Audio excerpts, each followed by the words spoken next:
Recording. Today is March 25th, and we are writing here in the schedule. Okay. And we're going to finish lab 2. We started lab 2 and now we're going to finish. But before we finish, let's lecture for 1 hour more or less. Okay. And let's see. Next to it, don't forget the lab 1 is due. Lab 1 due, okay, on 1st of April. And I may be able to fit another lab here. Okay, so yeah, why don't you do it right now? Let's do that right now.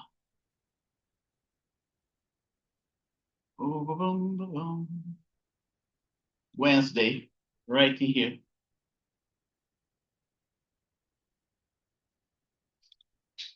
Here you go, single resistor.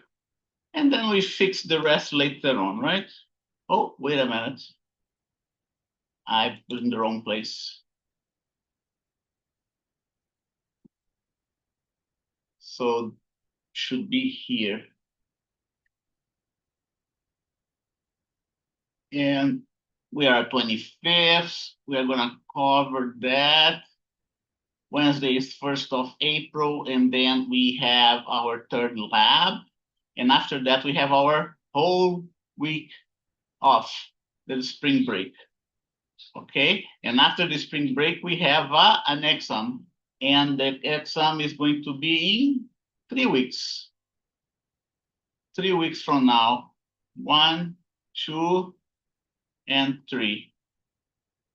Okay, and which Spring break is what's that? spring break is 2 days. No, it's a whole week. Spring break is Oh, a whole week, right? So my calendar shows only Monday and Wednesday, but in reality, spring break is Monday, Tuesday, Wednesday, Thursday, and Friday, right? It shows only Monday and Wednesday because we meet only Monday and Wednesday. okay. Okay.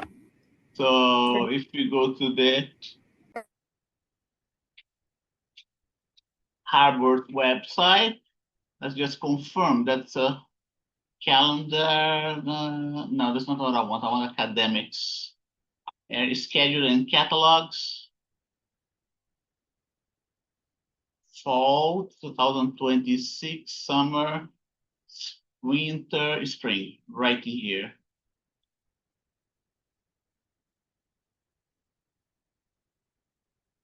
Holidays, let's look at the holidays here. Holidays are not instruct. Okay, President Day, Cesar Chavez, spring break, April 4th to April 10th. Right in here. Okay, so let's make sure April 4th to April 10th. Yeah, between April 4th and April 10th.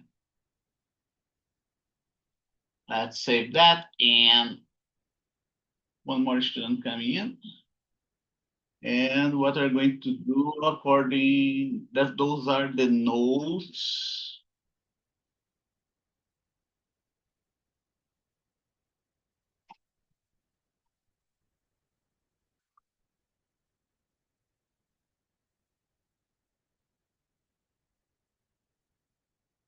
So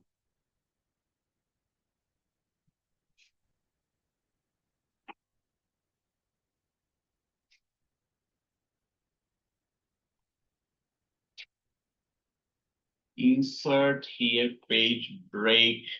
We are on March 25th, 2026. That's Wednesday.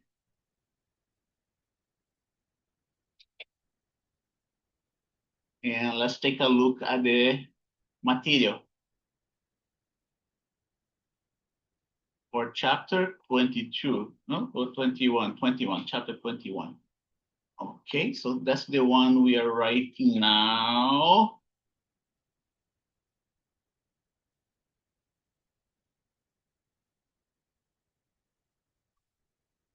Okay, according to Crawford, he covered up to the magnetic force in a current. And now we are going to use this concept here of magnetic force in a current to see, to see how we can build an electric motor. And that's what this chapter is all about. This chapter is about the electrical motor, okay? So let's just summarize, right? Summarize what we saw so far. One,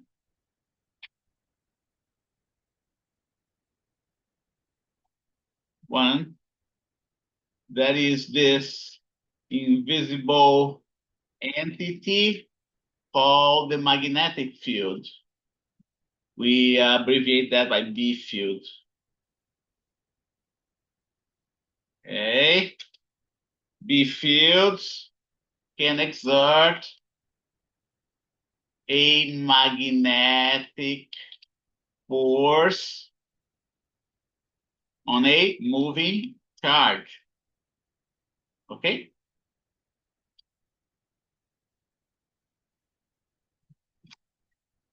What else?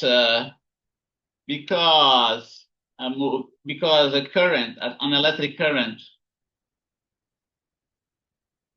is a moving charge, right? B fields can also exert a magnetic force in a current carrying wire. Okay? And this current carrying wire can be subjected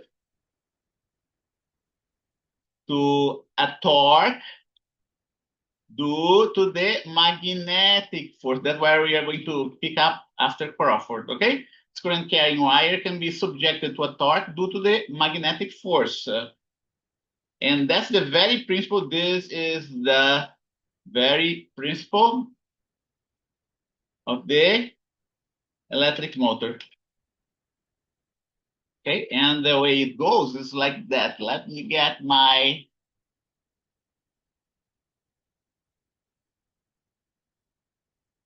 illustrations.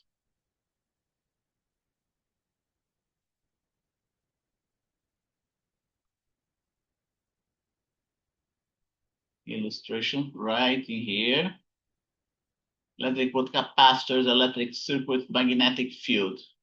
Let's say that must be here. Okay. So that the magnetic field. Magnetic fields are known since antiquity. And there are naturally occurring stones that has this magnetic property. Okay, and the ancient Greeks knew about it. And we can come up with by the same token that we can come up with an idea of an electric field, we can also come up with an idea of the magnetic field, right? Just a quick revision what Crawford did. It was discovered, I would say at least in the 11th century, that the Earth behaved just like a huge, a gigantic magnet. Okay, here's the Earth. The Earth rotates about its axis of rotation, where we define the North geographic pole and the South geographic pole. Slightly off the North geographic pole, kind of nearby the North geographic pole, we also have a magnetic pole. So here is an illustration of that of the Earth's magnetic field. The Earth behaves just like a bar magnet, a gigantic bar magnet, with one important difference. The south magnetic pole is next to the North geographic pole, and the North magnetic pole is next to the South geographic pole. Very important distinction. Okay, and that's what we have, north magnetic pole here next to the south geographic pole, and the north geographic pole next to the south magnetic pole. And every now and then, as time goes by, this polarity changes. Okay, we have records, archaeological records that prove that the polarity of this magnet, of this bar magnet of the Earth, switches every several thousands of years. Okay, so here we go. Here is the magnetic axis. Okay, and now I just rotate the Earth a little bit, right? So the magnetic pole is in the vertical. And here you go. Because we have this magnetic pole, we can also draw the lines of magnetic field. Lines of magnetic field get out from the starts at the north magnetic pole and ends at the south magnetic pole. Let's see what's going on. Okay, yeah, here you go. Don't forget, here is geographic pole, here is geographic pole, right? M for magnetic, N for magnetic. If the, let's see, if the south geographic pole is here, then the north geographic pole must be here, right? The north magnetic pole must be around here. Keep that in mind. One very important characteristic of the magnetic field is that you can never isolate a magnetic monopole. There is no such thing like a north magnetic pole of a bar magnet in isolation. Okay? Every time that you break a bar magnet, you always end up producing another bar magnet with the north and south pole. Something like that with just that's what we call a magnetic monopole, doesn't exist, unlike the electric charges. Electric charges, you can have a positive charge separate from a negative charge, right? But not the magnetic poles. They always occur together with each other. Now, the magnetic force can be either repulsive or attractive. When two like poles are facing each other, the force is repulsive. Okay, negative, negative, repulsive force. Positive, positive, repulsive force. But if you have a positive pole of your magnet next to the negative pole of another magnet, the force is going to be attractive. Okay, and here you go. We have the force in a moving charge. Okay, if an electric charge is at rest, it does not experience any magnetic force.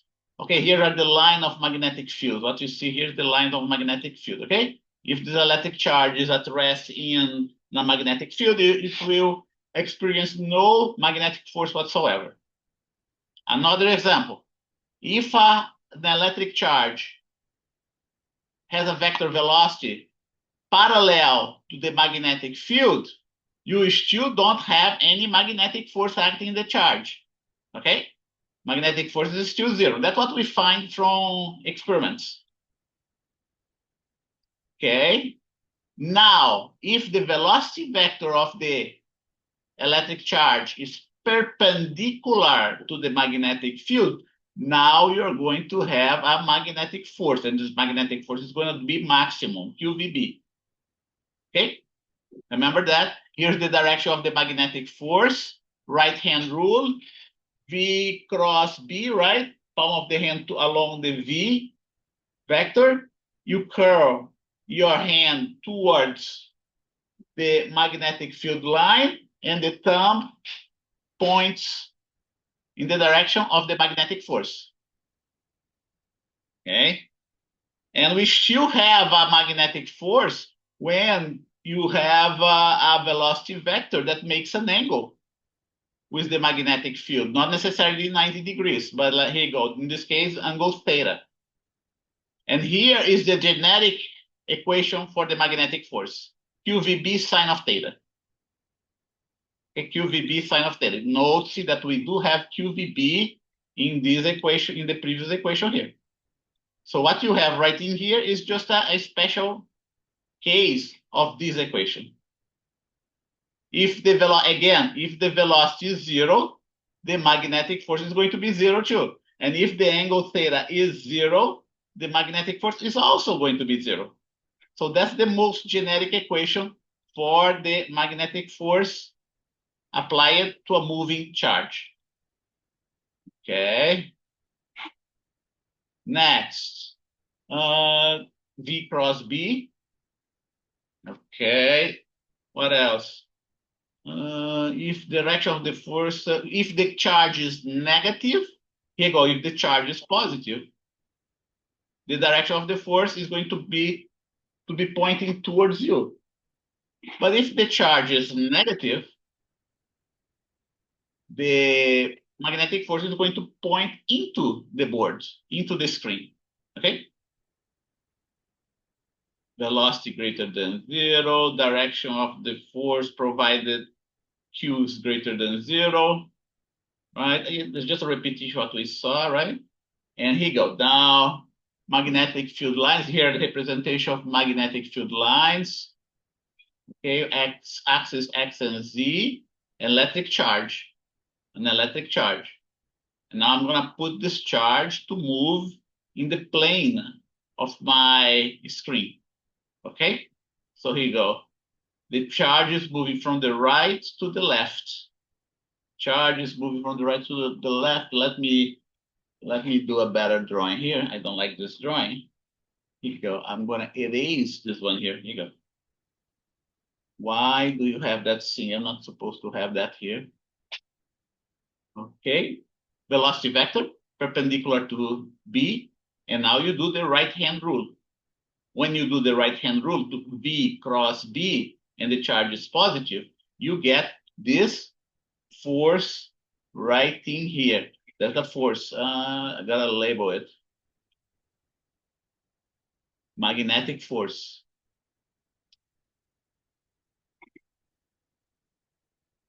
Right? And now that we have a magnetic force, why do I have it repeated here? Let's see here. I'm gonna erase it. Yeah, I don't need that. Okay. Velocity vector. I don't need that either. Let's erase that. V cross B. We're going to have a magnetic force that's going to be along the z-axis, the positive direction of the z-axis. Note that the magnetic force is perpendicular to the velocity vector of the charge. Okay? Because it's perpendicular to the velocity vector of the charge, the type of motion of this charge is going to be a circular motion. Okay? And the charge is going to move, and as the charge moves about its center, right? The magnetic force is going to change direction. Let's see if I can get that.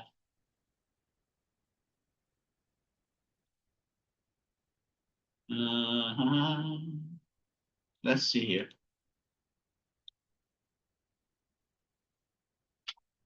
Will I be able to rotate it? Let's see. No, I wasn't able to rotate. Okay, so let's do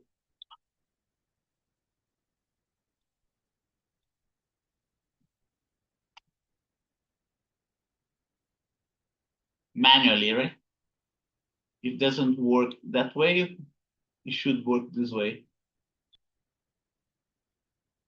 Here you go. And this Q goes right in here. Here's the axis, right? And now you have this movie that we can play, right? First frame, second frame, third frame, okay? So the charge is moving, undergoing uniform circular motion. I'm assuming that V is the speed of the charge is constant. And then we can come up with all sorts. We can verify this type of phenomenon using the Crookes tube. Something that you can find in the internet is a really nice experiment. We also have a Crookes tube there at LA Harbor. I like to show that to my students when I'm doing my presentations, right? My lectures when I'm lecturing.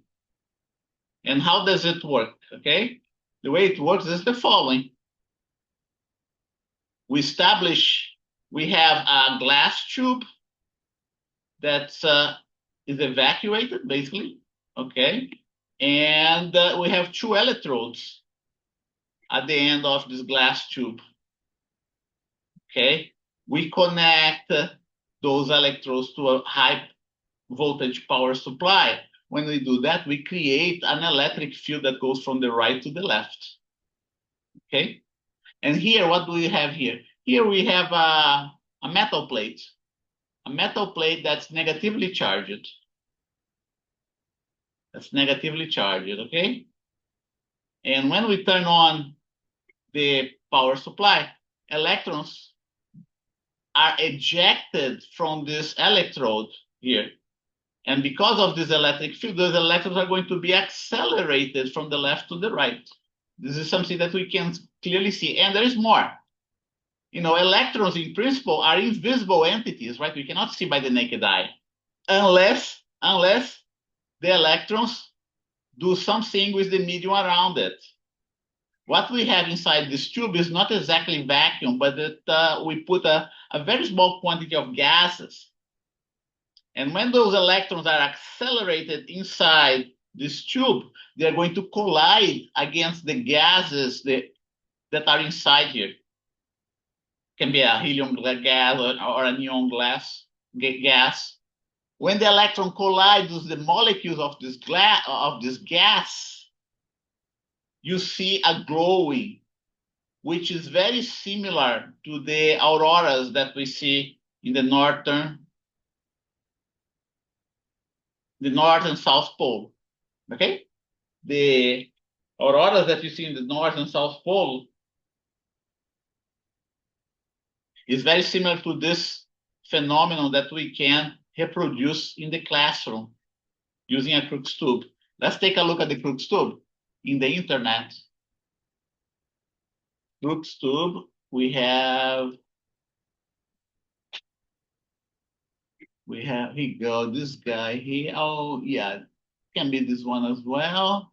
Let's see if we have a better one. See the glowing, the green glow? Let's see, Crookes tube, cathode ray tube.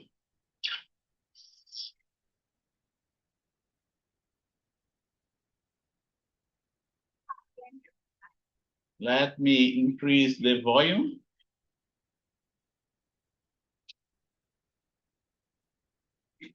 Right here, I cannot increase more than that.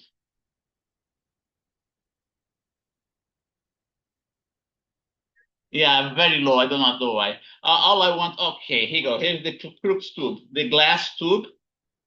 Okay, here's the high voltage power supply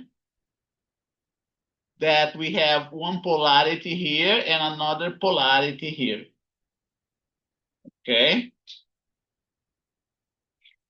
that's a different configuration. Okay, we do have an electrode right in here at the bottom. You can see that. It's so low, her voice. I do not know why. Let's see.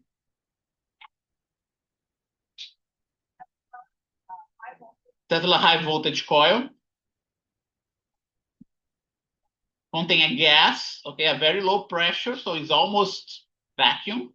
Low pressure means almost vacuum. And it's important that we put a gas there inside so we can visualize the path of the electrons that are emitted by that electrode.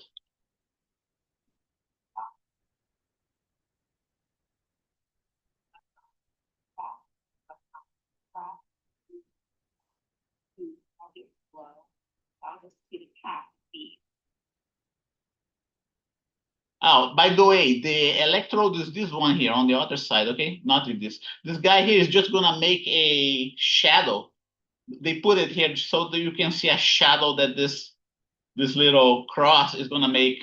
So the electrode that emits the electrons are here on the other end. Okay, we kill the lights. Here you go. Now we demonstrate half the code for you to just how amazing it is. Turn my test foil on. There you go. Okay, do you see here the green glow? And look at the shadow that this cross make. So what we have here, we have electrons that are moving from the right to the left. Okay, the tube has some phosphorescent material, and that's why it's glowing in this green color. And you are supposed to see also the path of the electron here because of the gas that's in the way. Let's see if we can see it. It looks like we have a little bit of glowing right in here. Yeah, but we cannot. Yeah, we can see, but it's not very bright. Yeah, okay. He go now. We can see it. Okay, and look at the shadow that cross make. Electrons are moving from the right to the left. That's something, that's a device that was invented in the mid 1800s. And is a very important device, by the way. We have used this principle. We have used this principle to make the TV, to make a screen, okay? And one more thing that I want to tell you, okay? Why am I showing that? I'm showing that because this is a demonstration of the magnetic force in a moving charge, okay? If you pay attention closely, you're going to see that this shadow here is going to move when she approaches a magnet to this tube. Let's take a look. Here you go. You see that the shadow moving?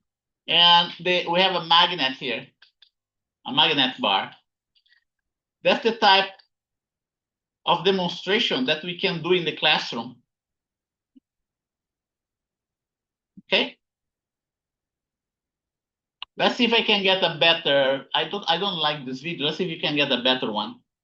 Maybe this one. Let's see here.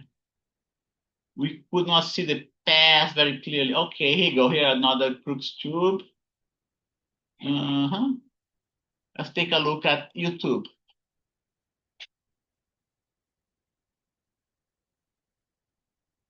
Okay, Crookes tube.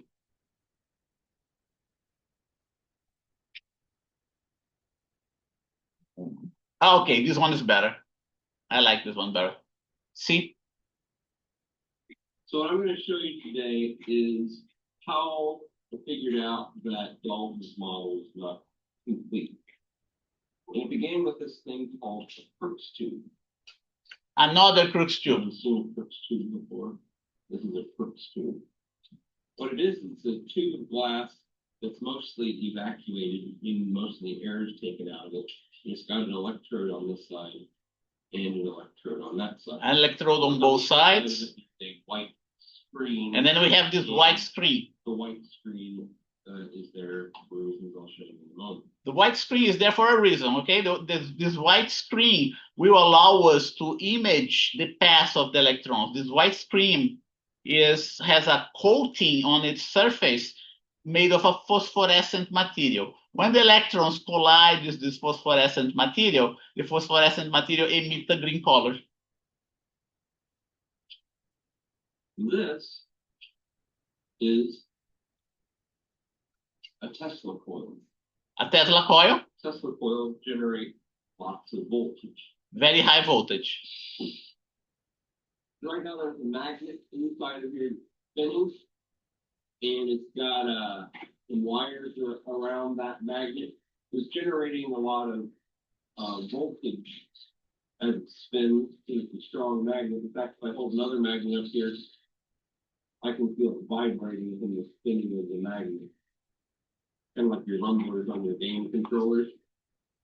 And but this is. I want to skip that part. Here you go. But now he's going to show you the path of the electrons. When you pull it across Okay, so what this thing do? This thing is also a high voltage source, different from that other one that you saw. Okay, well, she's gonna click here and gonna produce a high voltage here. Okay, here you go. And then you see the electron pass in there. Okay, greenish color. Okay. Pretty cool. I actually can't see it from my side, but And then with the path of the electron clearly visible, he's going to get a magnet. Here you go, magnet. Here you go, see that? The magnet affects the path of the electron. Depending on the polarity of the magnet, the electrons are going to be, the electron trajectory is going to be bent either upwards or downwards. Okay? So that's a experimental verification of the magnetic force. And that's what I have illustrated right here. Okay, and then we have this device called the velocity selector. Okay, we can build all sorts of nice toys to calculate the velocity of a charged particle using the electric and magnetic forces. Okay, and this device is called the velocity selector. It's a device that can select charged particles of a given velocity. Okay, and we have also the mass spectrometer, okay, another device that uses the magnetic and electric fields to find out the charge to mass ratio of a given electric charge. And another device is the synchrotron, okay, that we can use it to accelerate electric charges using the electric and magnetic fields. And we are now coming to the point where you have where Crawford stops, right? Crawford finished here. So if you have a wire inside the magnetic field, okay, if the current is from the left to the right, this wire is going to feel a downward force. Okay, and same thing for this situation here. You have a wire in the shape of in a D shape. Okay, and when it's subject to a magnetic field, it will be bent in a given direction. Here's another device, okay, and I'm gonna skip this one. What we want to see now is the torque in a current carrying loop. That's what we want to see. This was what I did here was just a quick review summary of what Crawford did, right? Torque in a current carrying loop. Now we can use this magnetic force to create some nice tools, some nice toys, okay? Like the electric motor. Let's see how it works, right? Let's see how we can use our imagination and this knowledge of magnetic force to create an electric motor. And that uses the magnetic force, which is going to provoke a magnetic torque in the current carrying loop. So here you go. The illustration is like that. So let's say we have a magnetic field throughout the space, a constant magnetic field. The magnetic field is pointing towards the paper, right? So let's write that down here. Okay. Torque in a current carrying loop. Okay. Consider a uniform magnetic field in space. And that's what we have right here. We're doing a uniform magnetic field because it's easier to work with it, right? And now I come up with a loop, a current loop. I put the different colors here for a reason, okay? Because we have to keep track of each side of the loop. So it's just like a square loop made of a wire. We can put a battery here somewhere in this loop. So we end up having a current. Conducting loop. And by the way, this loop is not in the plane of the screen. Okay. And this loop has a current flowing along it. In order to have a current flowing along there, we must have a battery somewhere in the circuit. Okay. So here you go. I'm gonna call each of those sides, 1, 2, 3, and 4 to distinguish them. Each branch of the loop. We are naming each branch of the loop. The size is A and B. Let's see. Size A. Do I put B? Yeah. Oh, B sine of theta, by the way. Remember, this loop is not in the plane of the paper, of the screen, okay? This loop, let me just, is tilted like that, okay? It's tilted like that with respect to the plane. That's why I wrote that down B sine of theta. Theta is the angle that the plane of the loop makes with the screen. Okay, so here you go. That's another take from the loop sideways. Branch 2 at the bottom, branch 4 at the top, branch 1 into the board, branch 3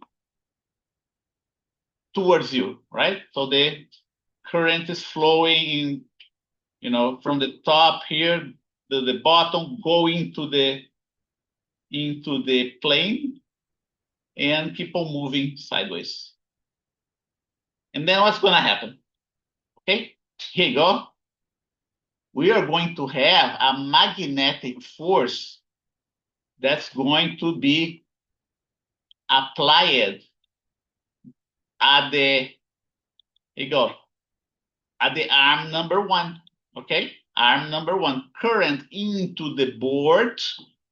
Current into the board, you go ahead, do the right hand rule, okay? And here you go. My palm is along the direction of propagation of the current, right? And then what we have to do, we have to curl here you go. I'm gonna put my magnetic field there so you can see it better. Here you go. That's my magnetic field here, right? Current into the paper. Palm curl towards the magnetic field. The thumb points in the direction of the magnetic force. And that is the force applied to the arm number 1 of the loop. And you do the same with the arm number 3, right? Here you go. Magnetic field here.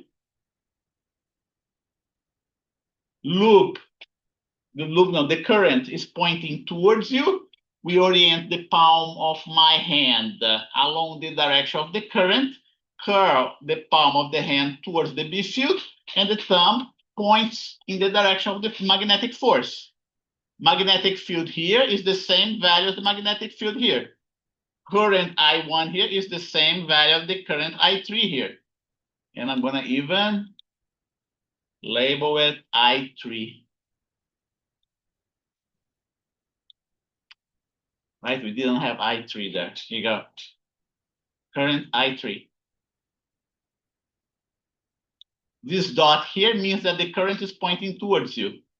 Let's not forget that we still have also current traveling through this other arm, which is arm number, let's see, arm number 4.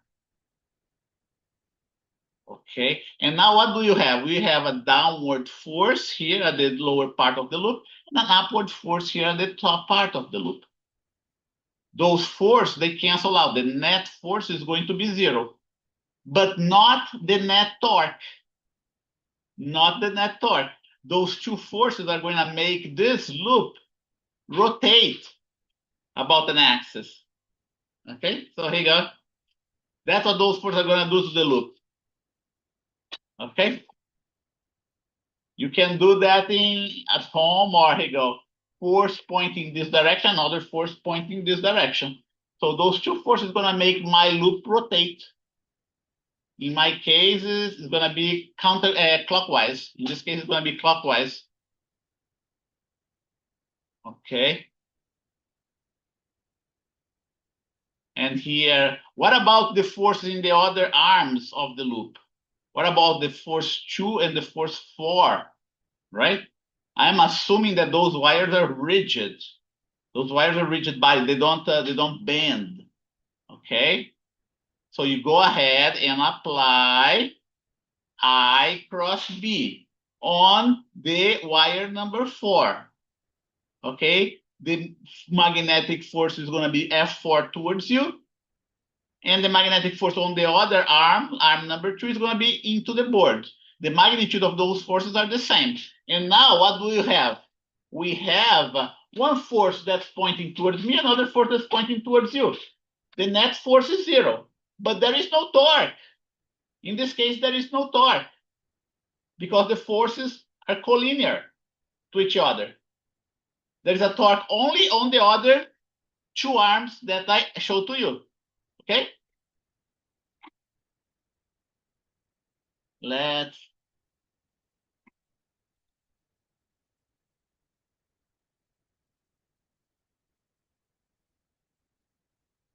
Okay, and let's write it down. Here you go, step by step, everything that I'm saying that's documented to stay documented in our notes, right? Consider a uniform magnetic field in space. Consider also a rectangular conducting loop of sides A and B. Okay, and I'm going even, here you go, A and B.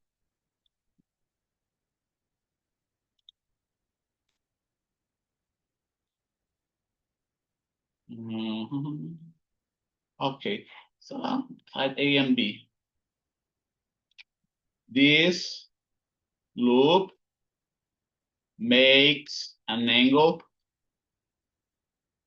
theta with the plane of the screen, right? In such a way that the projection of the side of length B on the plane of the screen is B sine of theta.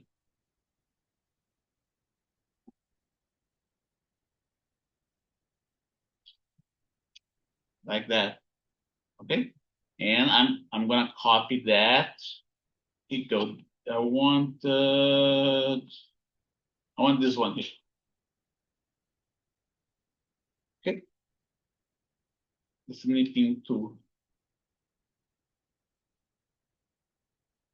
We have to be very careful when we explain that. So we keep track of everything that's important in the illustration, right? If you do not visualize it properly, you do not get the right result.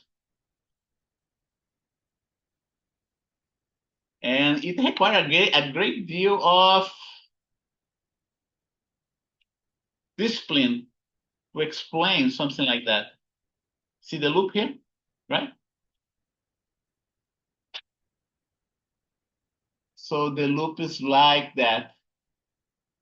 Okay, that's the loop coincident with the screen plane.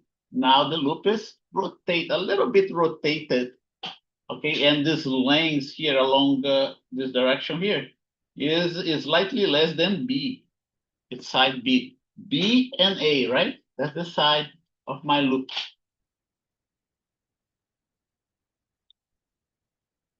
Yeah. Okay. And consider a uniform magnetic field in space. Consider also a rectangular loop of sides A and B. We start with this loop making an angle theta. If the loop doesn't make an angle theta with the plane of the string, then you're not going to have a torque in such a way that the projection of this side of this, the projection of the side of length B, of the projection of the branch of length B on the plane of the string is B sine of theta. And that's what this illustration shows, right? A and B sine of theta.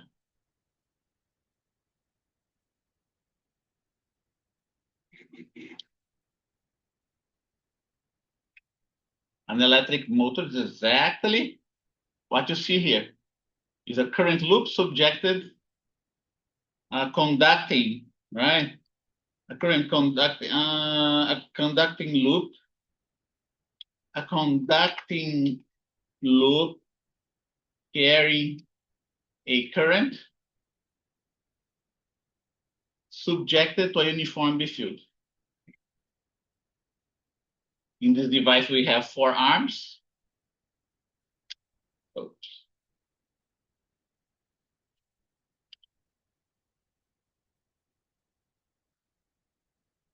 We have 4 arms. All 4 arms are subjected to a magnetic force. This magnetic force depends on the following: the current value, A. Current value depends on the magnetic field, depends on the size of each corresponding arm, and the angle that the area vector of the loop makes with the B field. Okay, so here we go. And the equation for the magnetic force in a current carrying loop is very similar to that equation that you saw before for the moving charge. Okay? Delta Q over delta T, or what you have here is delta Q over delta T, okay? I is delta Q over delta T. So, and here is the length of the branch of one of the branches of the loop. Okay, so let me just here write that for you in a different way so you can become familiar. Okay, what we have, delta T. Okay, that's what we have right here. If you look closely, okay, this equation here can be rewritten in terms of that the other equation that you saw. Okay, so we can switch this delta T right in here below A. Don't forget, it's length divided by time, right? Length divided by time is what? Is the V, right? So basically what we have Q, V, B sine of theta. F1 and F3 are going to be the same value. We have a similar equation for the other arms of the loop, right? Instead of A, we are going to have B here.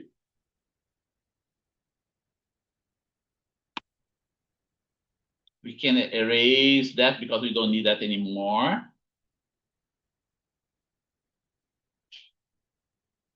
So note, see, that the force is going to depend on the angle theta.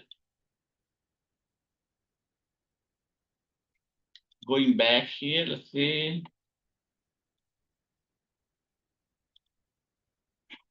F1 and F3, right? F1 and F3.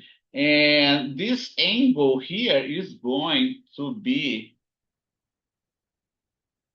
90 degrees. Okay, going back to our,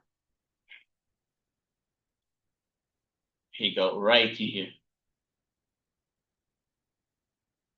In this case, for arms 2 and 4, the angle between A and, let's see here.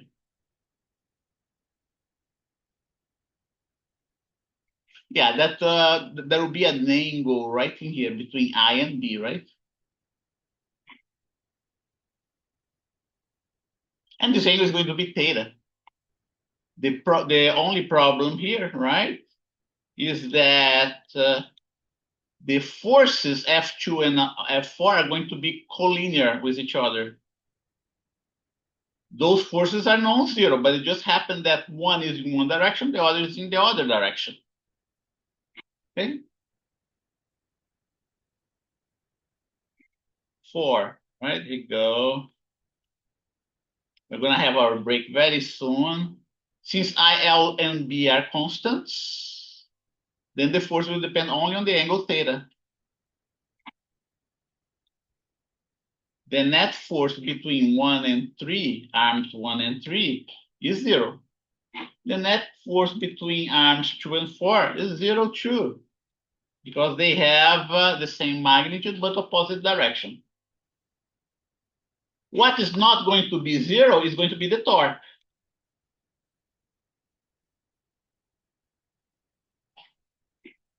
Okay, what is not 0 is going to be the torque. It happens that for arms 2 and 4, like I explained before, the net torque is 0 because the pair of forces is collinear, right? However,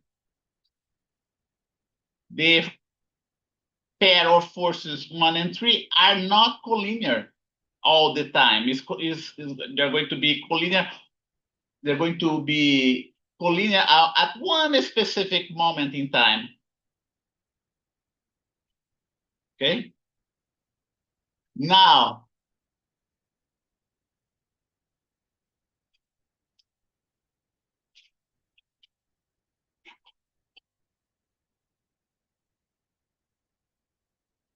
it is this torque that makes the entire loop to rotate about with a given angular velocity that varies the angle theta. Okay, why does it vary with the angle theta? Because this angle is going to change, right? As this angle changes, the magnitude of the force are going to change too. If the magnitude of the force changes, then the torque is going to change as well.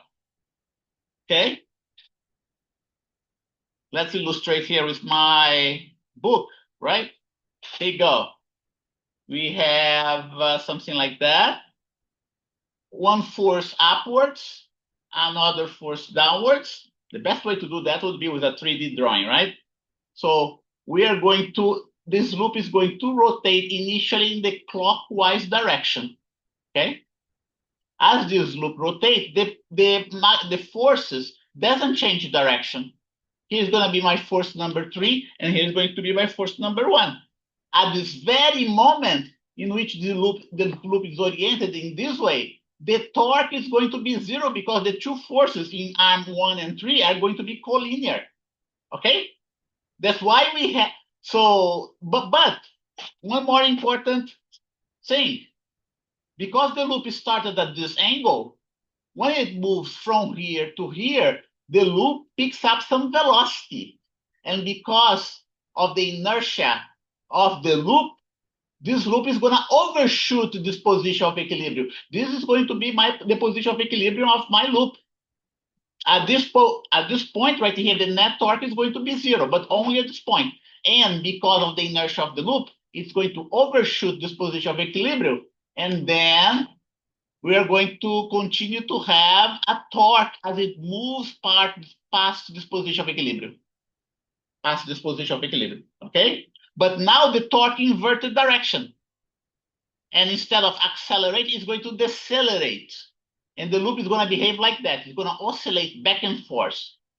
It's still not an electric motor, but it's the beginning of understanding how the electric motor behaves, okay? Got the idea? Did you get the idea? So,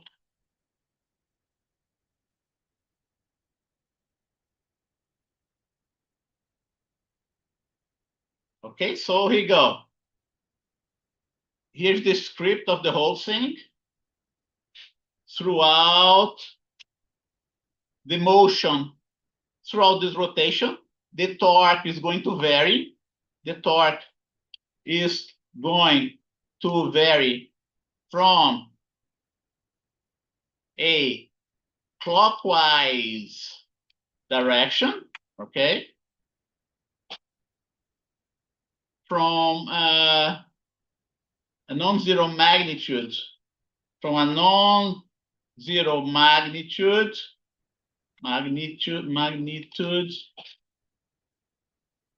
in the clockwise direction, okay, is going to pass throughout this rotation. The following is going to happen. The following is going to happen to the torque. Here you go. Throughout this rotation, the following is going to happen to the torque. One, it is going to start with a non-zero magnitude,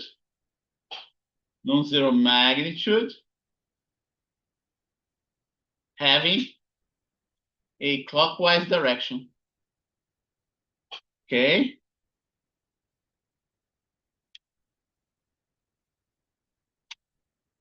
As the torque is applied to the loop, comma, its angular velocity will increase from zero, right?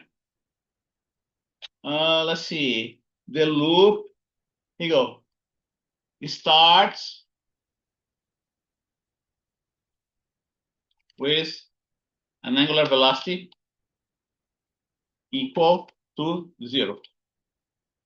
Okay? It will then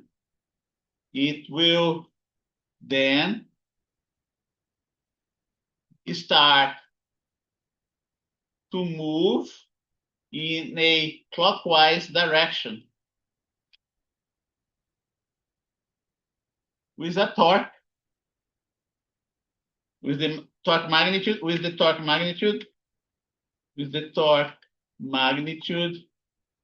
being different of zero. Better this way, right? With the torque magnitude, with the net torque magnitude being different of zero. As the torque is applied to the loop, its angular velocity increases.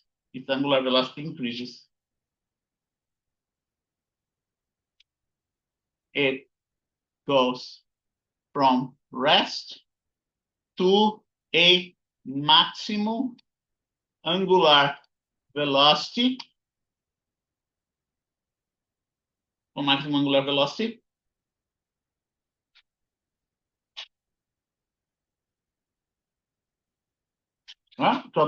velocity when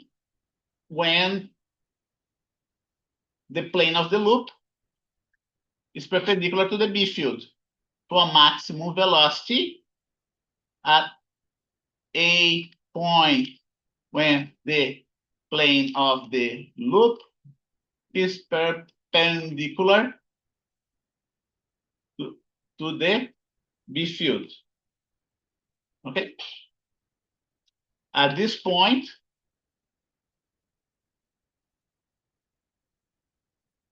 the angular velocity is maximum. And the net torque is zero. Okay? Due to the inertia of the loop, comma, it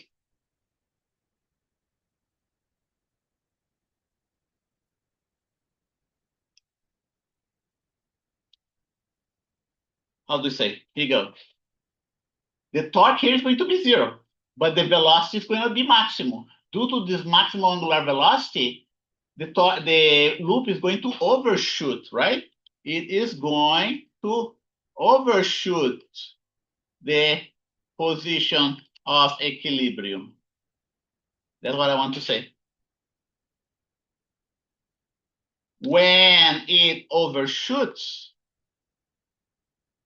the torque changes direction and start to slow down the loop. Okay? To slow down the loop. So it's going to be like that. From here to here, then we have accelerated motion. V equal to 0, V equal to maximum. Once the loop reaches this position here, which is going to be, the plane is perpendicular to the magnetic field. Okay, the loop reaches its maximum velocity and not only reaches maximum velocity, but the torque at this point is going to be 0. But because of the inertia of the loop, it's going to overshoot this position. And when it overshoots this position, the torque starts to increase again. But it also changes direction. Okay? And because the torque changes direction, now the loop is going to slow down until it reaches the maximum amplitude. Okay? And then it's going to become oscillating back and forth. That's what you have to know about the loop in the magnetic field, okay? And then I'm gonna tell you how we manage to make the loop rotate in a single direction. Then there's a little trick that we do, okay, to allow the loop to keep on rotating in a single direction instead of keeping oscillating back and forth. That's not how an electric motor works, right? Electric motor doesn't work like that. Electric motor works like that. Okay, and there's a little trick that we do to ensure that the loop keep on rotating about a given direction. Okay, when it overshoots the equilibrium position, comma, the torque changes direction, it starts to slow down the loop until it comes to a instantaneous rest, right? At this point, the rotation of the loop inverts, in the counterclockwise direction, right? Counterclockwise direction.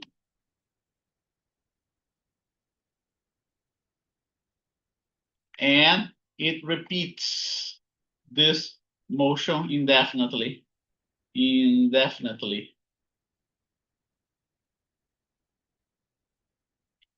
As a result, the loop keeps on oscillating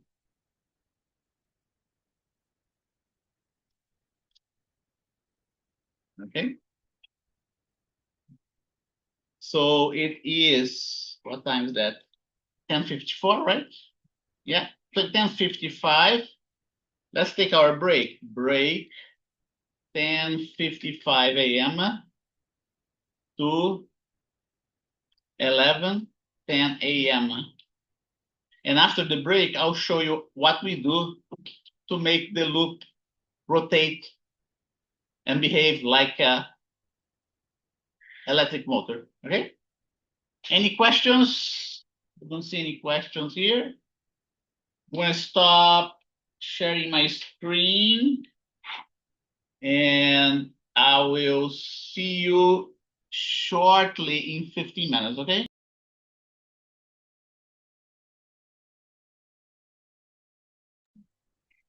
I am back here.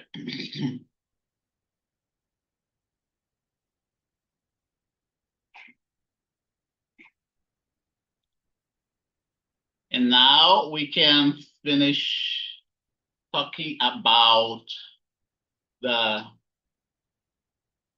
electric motor, right? As a result, comma, the loop keeps on oscillating. First. Okay. Now, here you go.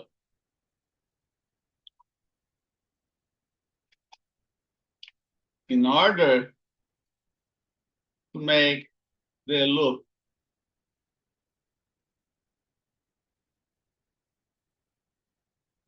turn around turn complete keep on turning, right? The loop keep on, in order to make the loop keep on turning instead of oscillating, we must somehow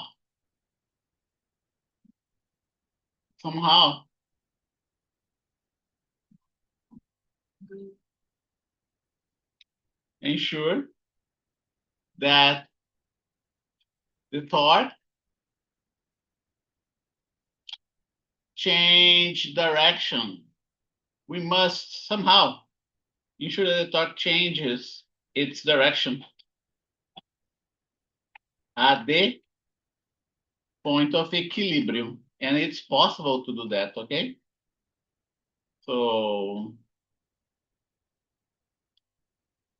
in order to do that, okay? In order to do that, comma, at the position of equilibrium, we change the direction of the current. Okay? So that's how we do in real life. It's possible to do that. Actually, there are two ways, okay? So here you go. One way, right? One way. When the loop reaches this direction, we change the direction of the current. And when we change the direction of the current, then the torque continue propelling the loop in the same direction. When it reaches the position of equilibrium again, we change the direction of the current again, and the loop just keep on turning a full 360 degrees, okay? That's the little secret about building a electric motor. Okay, in order to do that position, at the position, we must change the direction of the current. This is done with a device called the commutator. Okay, that's one way. In order to make the loop, turn, let's see, turn the full 360 degrees instead of oscillating, okay? You must somehow ensure that the torque change, let's see, you have two options, okay? You have two options. There are two ways of doing that, okay? One, you either change the direction of the torque, okay, at the position of equilibrium, or there's another way that works as well, or you have two options, or at the position of equilibrium, you can turn off the current.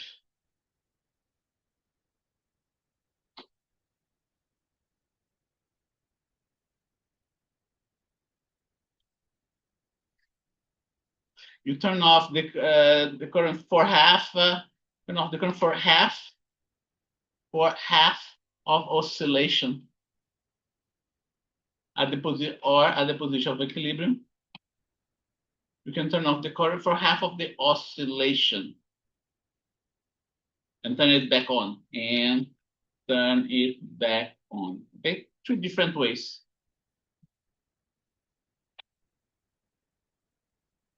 Okay, in order to do that, we use we use a device called the commutator. To do that, we use a device called commutator. And we have, oh boy, we need to do the lab, right? Let me show you the simulation. Okay.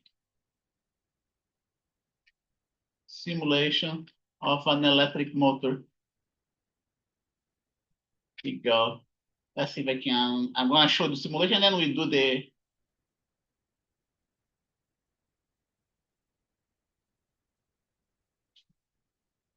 the lab. We work on the lab. Where is that? I like, there is a specific simulation that I like. I believe it's Walter Fended. Walter Fended. I believe that's what it is. Yeah. The electric, okay. Direct current electric motor. Walter Fended. Here you go. Okay, so here you go. Can I pause it? I'm going to slow down the rotation so we can, yeah, okay. So here you go. Here is the position of equilibrium, right? Passing through the position of equilibrium.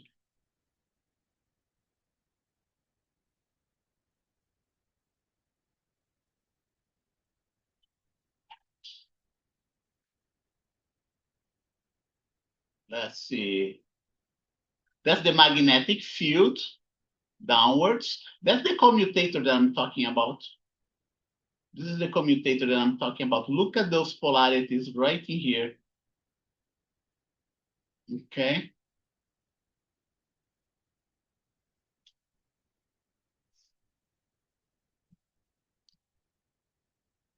Okay, watch positive and negative charge.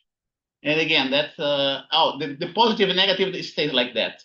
Okay, the change in the polarity occurs past this device. Okay, so watch the direction of the red arrows. The red arrow shows, you're going to see the red arrow is going to change direction. Yeah, see, it changes its direction. Okay. And that's how a electric motor works. And now we can start. Let's see, someone left a message here. Let's see here. Hi, Professor, good morning. Okay, good. So someone is trying to come in.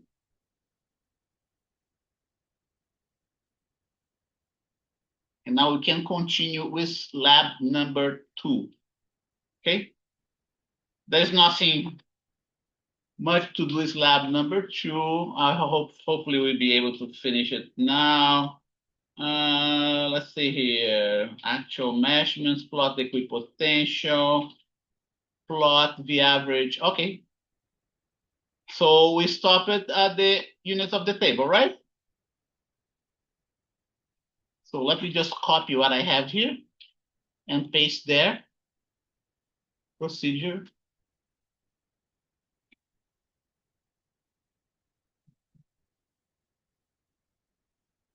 Like that.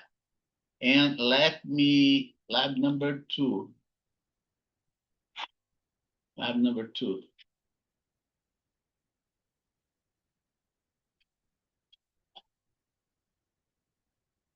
Number 2. And I'm going to get my spreadsheet. One of the spreadsheets. Lab lab right in here, raw data, copy. Which one was I using? I was using this one here. Okay, so don't forget, fill up all the units here. It's very important that you document the unit. What you have right in here is the radius, right? Because this experiment has this, the electrodes have a cylindrical symmetry. You're supposed to get concentric circles for your equipotential. And what did I do here? I just I calculated the radius of those circles. That's what we have right in here in this column with the R there. So I took the square root of x squared plus y squared, okay? That's what you have. And you can see that the numbers are almost the same. Almost the same, indicating that each equipotential has a single radius. And I'm going to highlight that as this color. Here you go. No, it's too dark. Let's put this one. Okay. Fill up the units there, and then work on the significant figures as well. Significant figures for the X and Y, significant figures for the X and Y. There is no need to display significant figures of the R, right? Because it's a kind of a complicated equation that is difficult to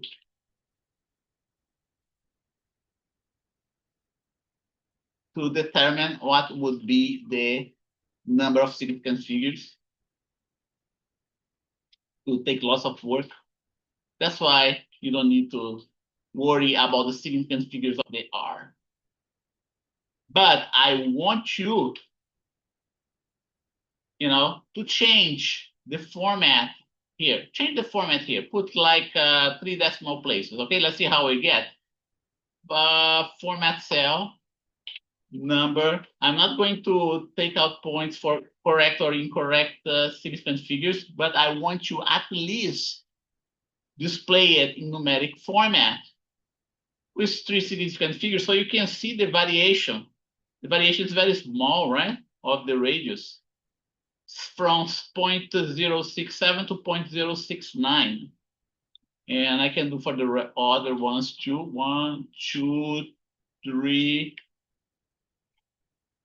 4, 5, right? 6. We're talking about 6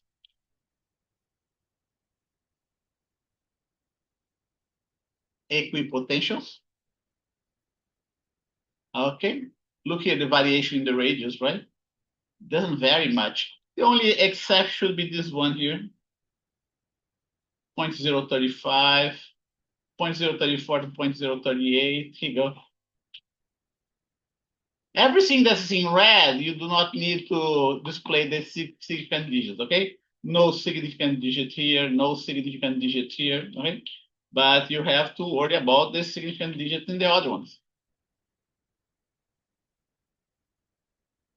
Let's see. Oh, thank you for reminding me, Stefan, right? Let's see. Am I recording? I see I'm recording, right? Let's see if I'm recording. Yeah, I am recording, Stefan. Okay.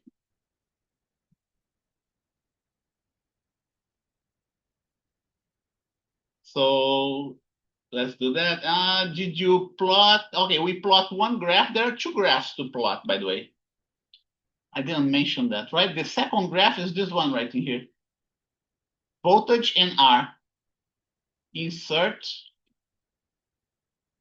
chart. Here you go. In this case, it's not going to be a linear graph, okay? You don't have a linear graph. You have something else. And in the something else, you will need to fit not a linear regression curve, but you're going to fit two different curves that I'm going to tell you.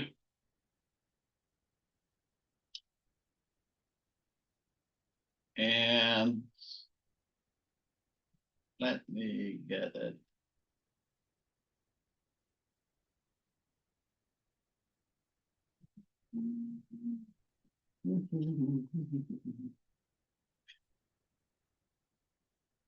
Okay.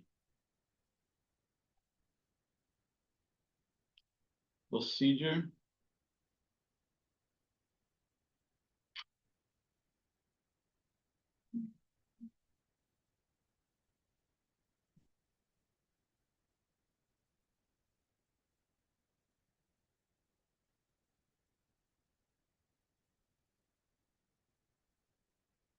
Let's see. Right click, select logarithmic fit in R square.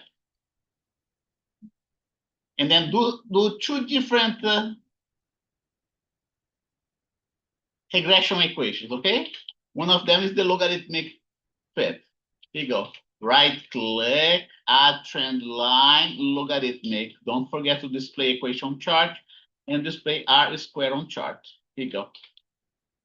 Then you do a second regression equation.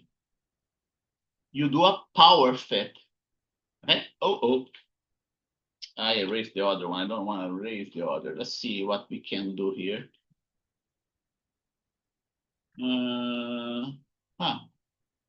Doesn't look like you're gonna let me overlay the, so odd. I never had this problem before. Let's see.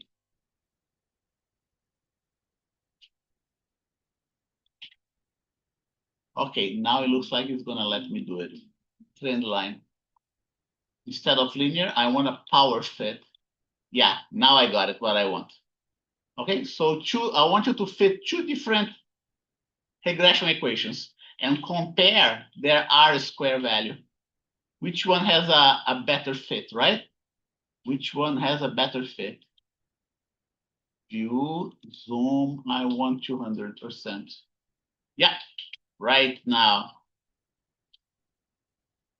The power fit has a lower value for the R square. Yeah, I'll do that again. I'm gonna erase the graph. Okay, here you go. Let me erase this graph here.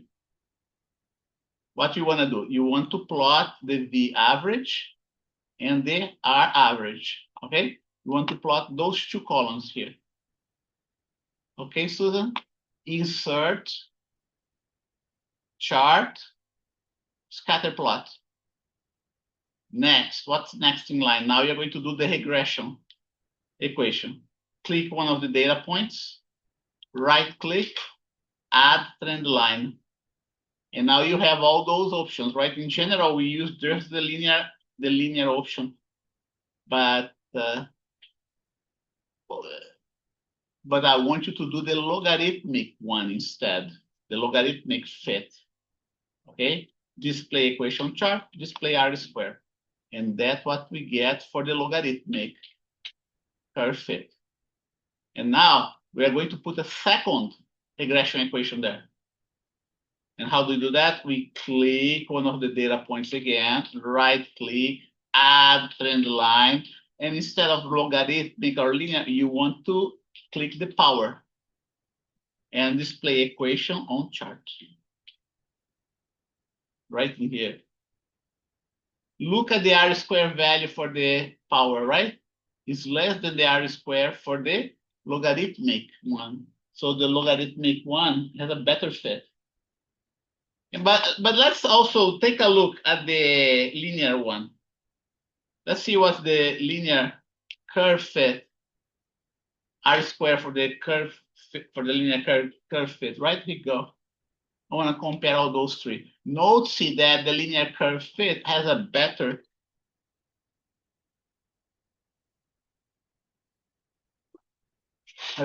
R square compared to the logarithmic to the power one, but the logarithmic has even better. Okay. 3 different curve fits. The one that best explains the equation is the logarithmic one. Okay. And let's see how you're doing there. Okay, so what you want to do here? Here's the power fit, here's the logarithmic fit. Write down the R square, write down the R square, and then you play with the CL as well. CL min and max.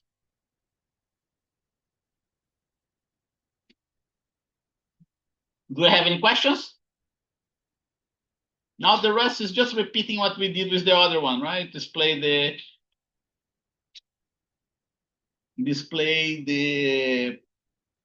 significant figures. Okay. No need to display significant figures here. No need to display the significant figures here, but you do need to display significant figures here, okay?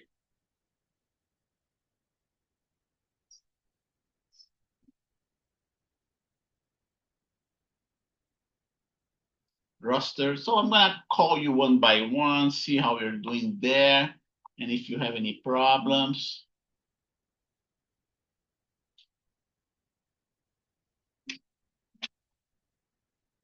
Okay.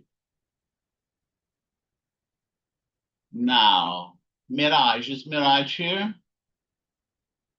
Doesn't look like, right?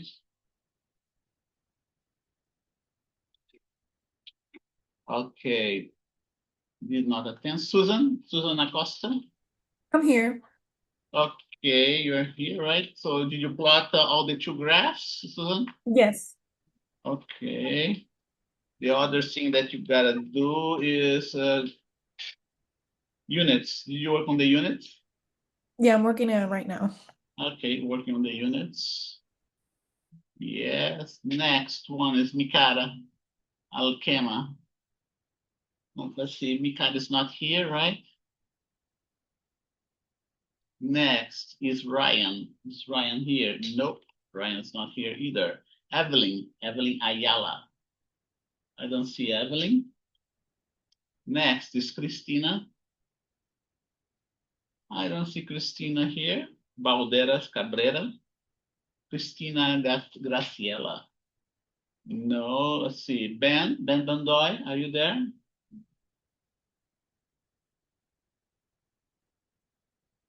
Okay.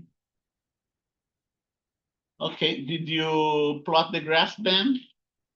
The 2 graphs? Okay. And what about the units? Did you finish the units already? Oh, yes. Okay, good. Next should be sig figs, right? Sig figs. Did you finish the sig figs as well? Also, okay. Yes. What else do we have to do? Okay, so you do the CL now, right? Do you do the CL as well? No? Okay. So I'm gonna put that you're working on that. Do you have any questions?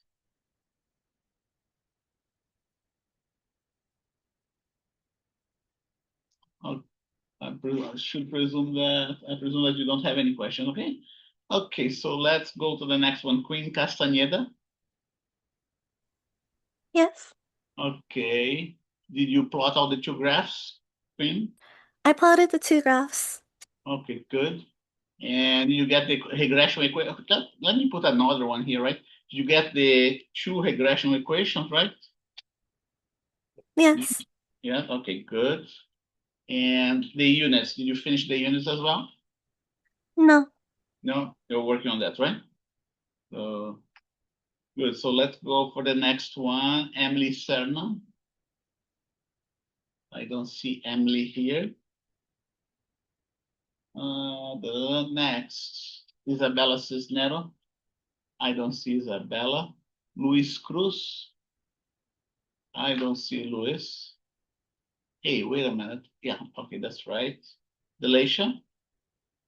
I don't see Delisha. Gabriela Edwards? Okay, good. Did you plot all the two graphs, Gabriela?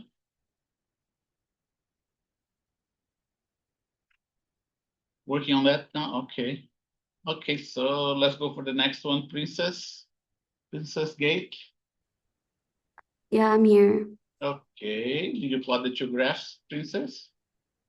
I did, but I'm not sure if I did the second graph right. And then my first graph, I don't know, kind of looks messy.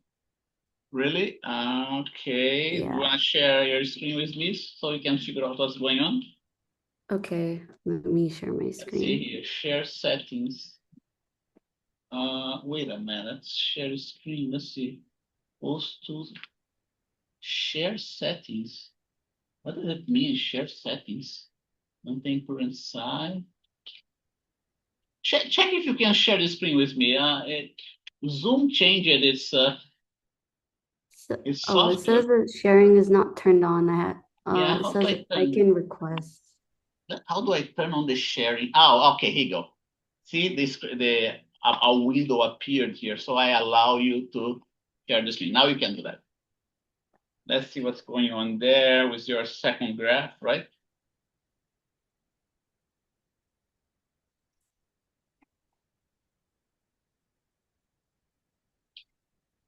Are you sharing, Princess?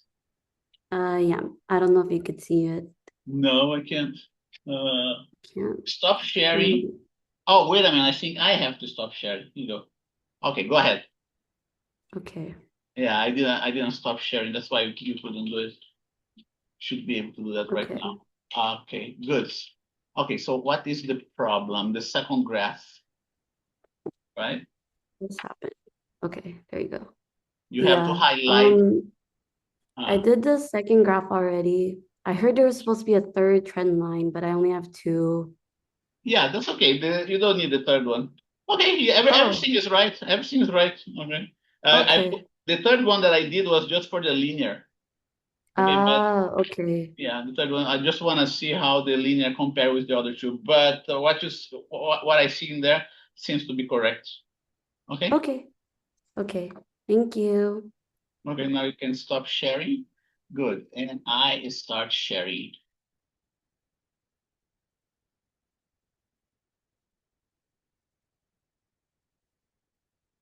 Good. And so you finish the regression equation, right, Princess?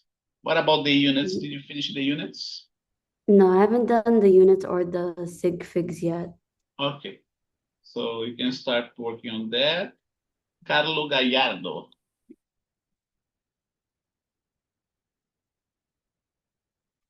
Okay, thank you. Did you plot the two graphs, Carlo?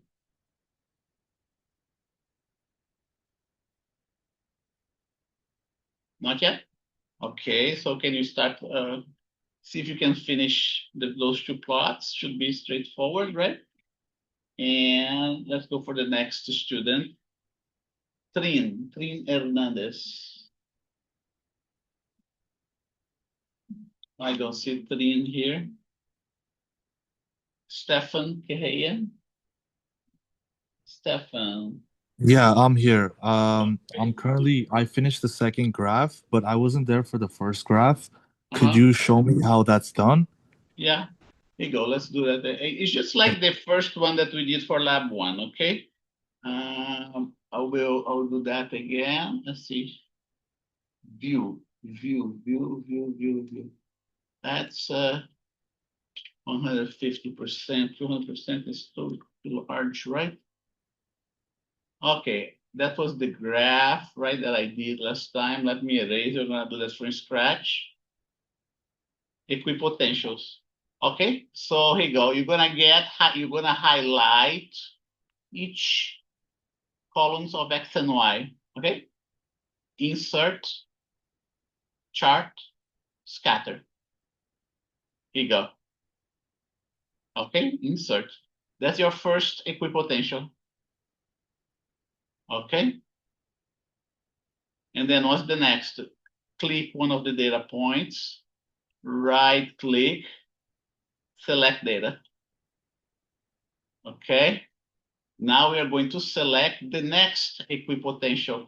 The next equipotential is this one right in here at 2 volts. 2 volts. So let's see. No, it's 1 volt. And what you do, you add, you write down 1 volt, click on the X value here and highlight the X values. Okay. Erase this junk that's here on the Y value. You're not going to use it. And then highlight the Y values. Okay, at this point in time, we should have our next graph, which is, yeah, right in here. See that? And then you do for the others. You repeat that for the others. Yeah, I see how it's done. Thank you. Okay. So roster. So you're working. Yeah. Next, Jeremy. Are you there, Jeremy? I don't see Jeremy. Let me momentarily stop sharing here.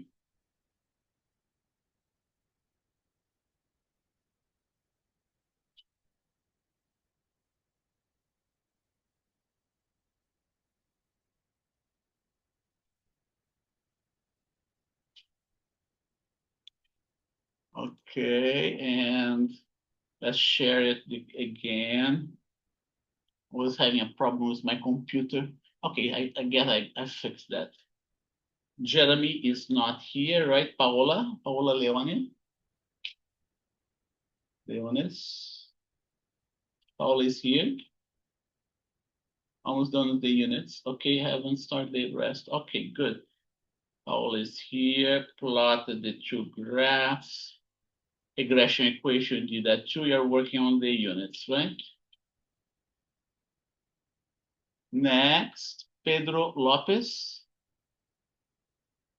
Is Pedro Lopez here? I don't see Pedro Lopez. Next is Janie Maldonado. I don't see Janie either. Noemi Martinez. I don't see Noemi. Isabel Medina. Isabel is here, right? Hello, Isabel. Yes. Okay, good. So did you plot the 2 graphs, Isabel? I'm still working on my graph. Which one? The first one or the second one? The second one. The second one. Do you have any? I'm gonna put here. Do you have any questions? Do you need any help? No. Okay. Okay, so let's go for Kimberly now. Kimberly is here too, right? Yeah, I'm here. Okay, did you plot the 2 graphs, Kimberly? Yes. Okay, good. Did you did you get the regression equation, the 2 regression equations? Yeah. Yes, okay, good. And did you finish the units? No. No, you're working on that? Yes. Okay. So finish working and let's go for Ramon. Is Ramon here? I don't see Ramon. And next is Arian. Arian is here, right? I'm here, Professor. Yeah. Okay. Did you plot all the 2 graphs? I'm on the second. I'm finishing up the second graph, and the rest I'm working on it. Oh, okay. So you finish the you're First one still and working. second. Yeah, I'm working it. Okay. You're working on the second graph, right? You finish the first one, you're working the second graph. Correct. Okay. So let's take our break now. It's already 11:45. I think it's a good time to take a break, and the break 11:45. 45 to 12 noon. And I see you in 15 minutes.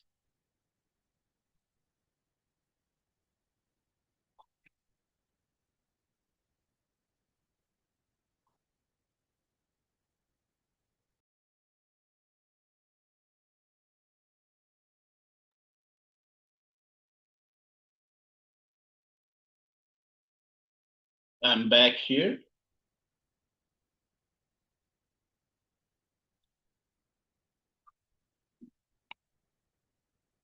Okay, so all I have to do here is to go through one by one of you, right? And I stopped in Arian.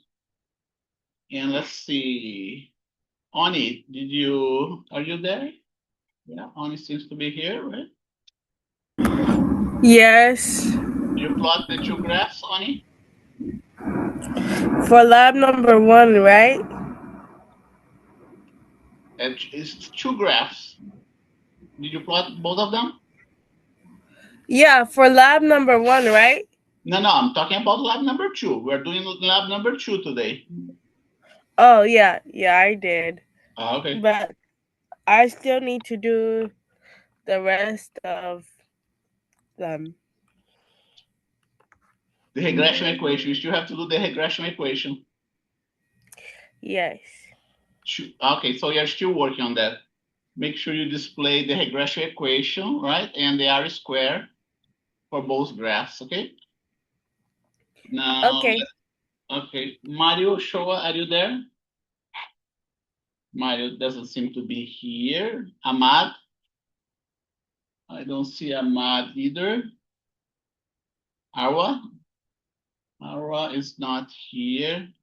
Catherine Pettis? Let's see, I don't see Catherine. Nadia? I'm here. Okay, did you plot the two graphs, Nadia? Yes, I did, but I do have one question. Uh-huh. For our lines, it's supposed to be power and logarithmic, right? Yeah. Mm-hmm. Okay. Power. Okay, perfect. That's it? Yeah, that's all. Okay, did you get the regression equation for both of them? Yes. Okay, what about the units? Did you fill up the units? Yes. Yes, okay. Significant figures Yes. also? Okay, so it looks like in the CL. Not yet. Not yet, you're working on that. Okay, good. Yeah. So, Thank you. thank you. Tatiana, there's no Tatiana, right? Next is Steve Sanchez. Hello, Steve, are you there? Okay, let's see here. Can you show how to get the CL again? Okay, let's see here. Steve. Yeah, okay, Stefan, right? Let me finish calling every student, okay, Stefan, and then I will show you how to do the CL again. Steve, if I forget, remind me again, okay? Steve Sanchez seems to be here, but looks like he's away from his computer. Let's put a star here. Jason, are you there, Jason? Hi, yes, I'm here. Okay, so did you plot the two graphs, Jason? Yes, I plotted them. Okay, good. Did you get the two regression equations as well? Yes, I did. Okay, good. Did you work on the units? Yes, Okay. And what about the sig figs? I did the sig figs, yes. You also did the sig figs. Okay. Mm-hmm. Okay, and the CL, did you finish the CL? I'm working on the CL right now. Okay, good. So Mm-hmm. Steve Sanchez just came back here, right, Steve? And let's see, I'm here, Professor. I plot the two graphs with regression line and everything. Okay, good. So you did the what about the units, Steve? Yes, okay. What about the sig figs?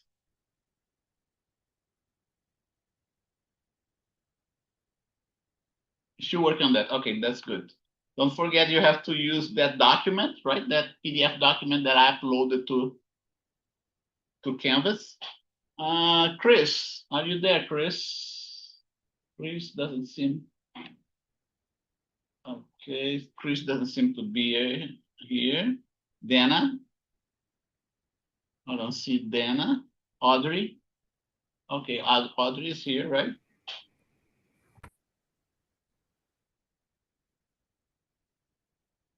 Yes, can you hear me? Oh, yeah, I can hear you. Yeah. Did you plot the two graphs, Audrey? Yeah, I'm working on the CL. Oh, you're working on the CL. So you did everything else, just working on the CL. That's good. And Juan Torres Arellano, is he here? Yeah, he is here. Can you hear me, Juan? Let's see here. Yeah, I'm here. I'm here, Professor. I plotted the two graphs with regression line and everything.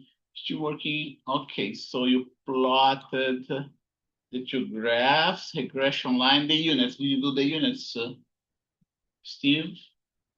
Steve, no, Juan?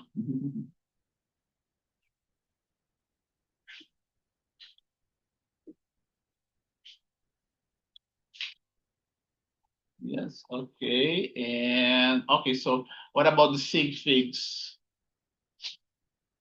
Oh, you're working on the CL. Okay, that's good. And okay, now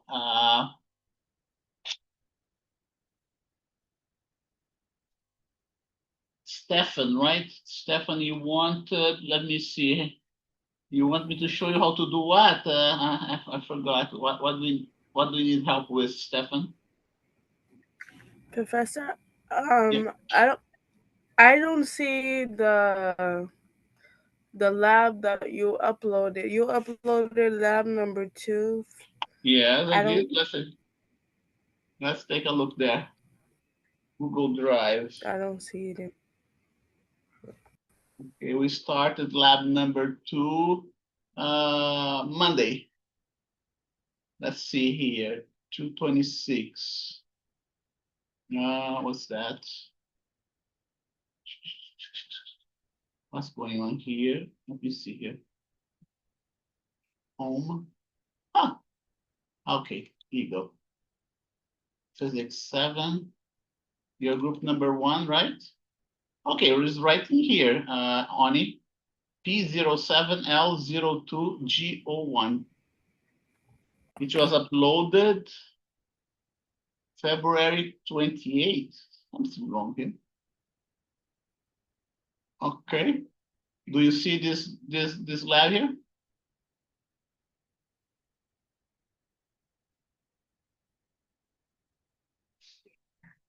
Okay, whenever you Yeah, okay. but that's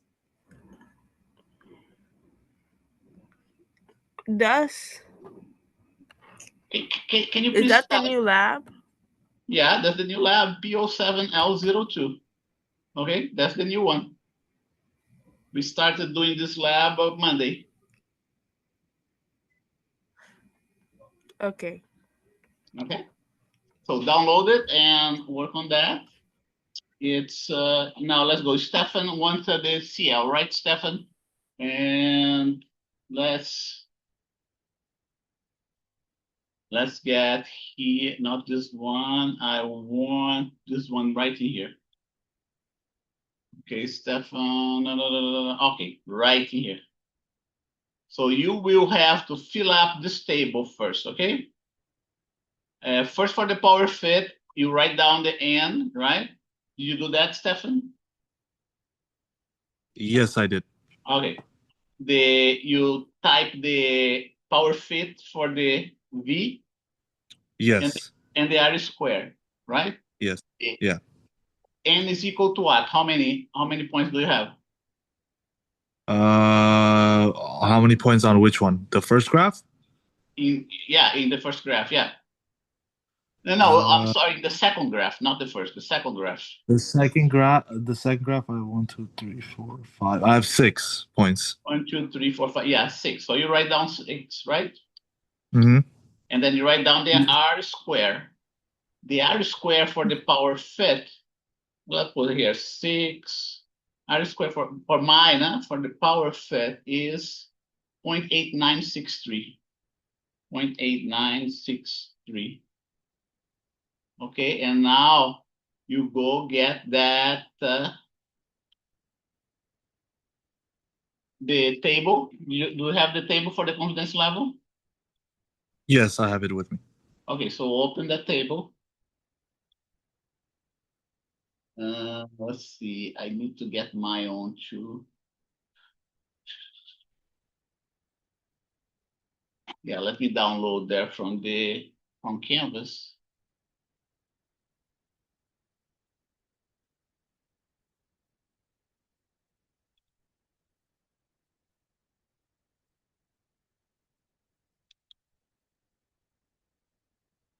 From Canvas. Okay, modules. Right in here.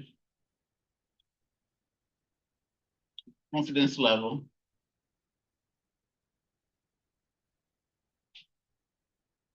Download it. Okay, I downloaded it. Okay, we're talking about 6, right? 6 data points. So you gotta look for your R square right here in this row. Okay? Are you there, Stefan? Yeah. I'm kind of getting it now. Okay. N equal to 6. And the next step is to use your R square value in this table. The R square value, my square R square value is 0.8963. Yours must be different. Okay, 8963. Okay, 8963 is between those two values right in here. Okay? Yes. Okay. So what do? You read, all you gotta do is just read the CL we see in this interval. Your CL is gonna be 99% and 99.9%, okay? 0.99 and 0.999. In this case, in your case, it's going to be different because you have a different number there for R square. That's how I you see. work. Yeah. Okay? This one would be the lower bound. This one here is going to be the upper bound. Okay. Okay. Thank you. Okay. And anything else?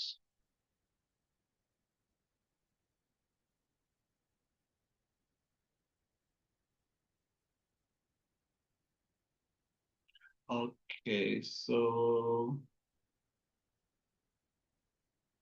what we can do, let's see, we should have time left here. 12:15, you should have half an hour to go. I feel that I covered everything that I could done in the lab, okay? And I'm going to give a little bit more of time for this lab. Let's, ideally, I want this lab to turned in on the 1st of April. Let's do that on the 1st of April, together with lab number 1, okay? Just like, here you go. Since they are very lab number 2 is due April 1st. April 1st is next Wednesday, okay? Together with lab 1, right? Together with lab number 1.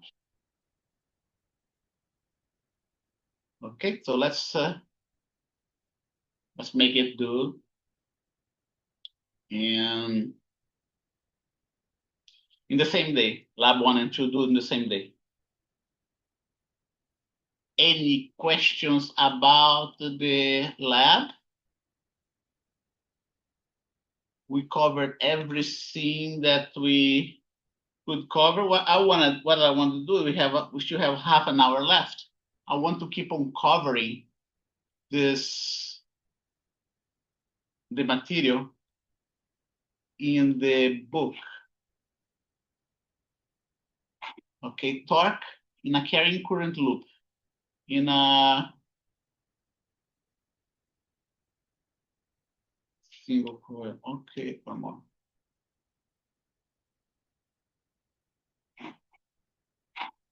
And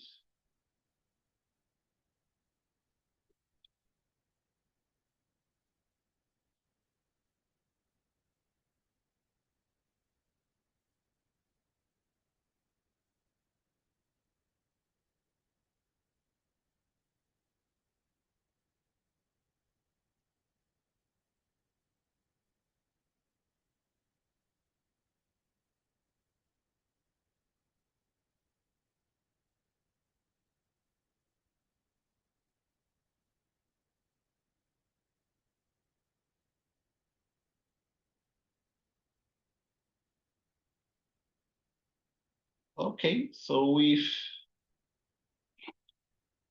finished that 21.6. Okay, and we can start talking about 21.7 now.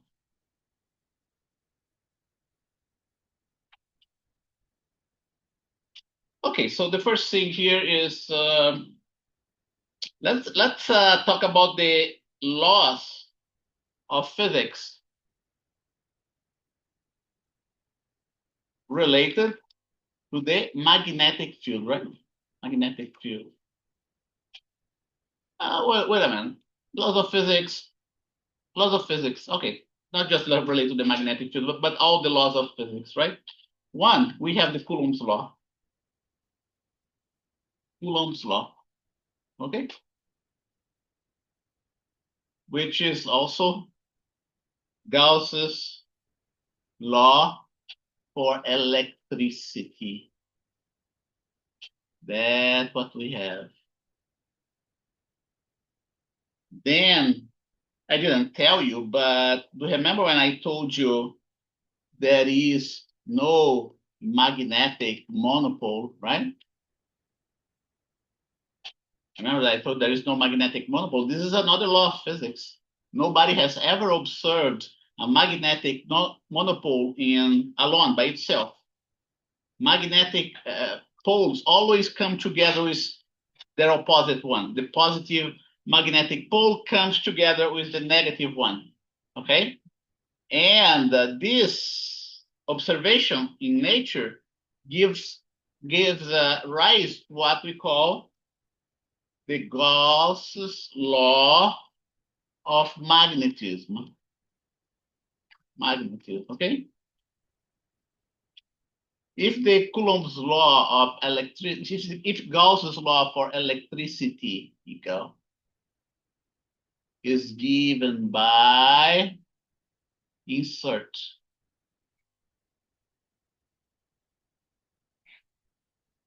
Right, so we're gonna do that. Let me get the equation back there, so I don't have to remember everything.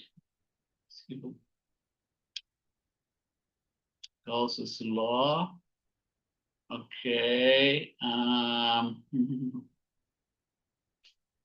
Should be right here. Let's see here. Oh yeah, that's the one. Gauss's law for electricity is this one right here. Closed surface. Okay. Gauss's law for magnetism, which is the one related to the non-existence of magnetic monopoles, okay, is very similar to the Gauss's law of electricity. It's still the magnetic flux through a closed surface, but instead of having something here on the right side, you actually have zero. This zero is the one that's stating that there is no magnetic monopole in nature. Okay, that's the one. That's the second law of electricity and magnetism. And then we have a third law of electricity and magnetism that we must cover as well.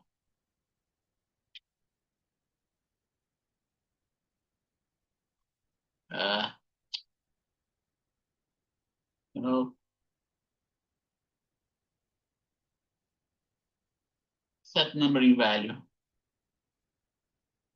Here you go.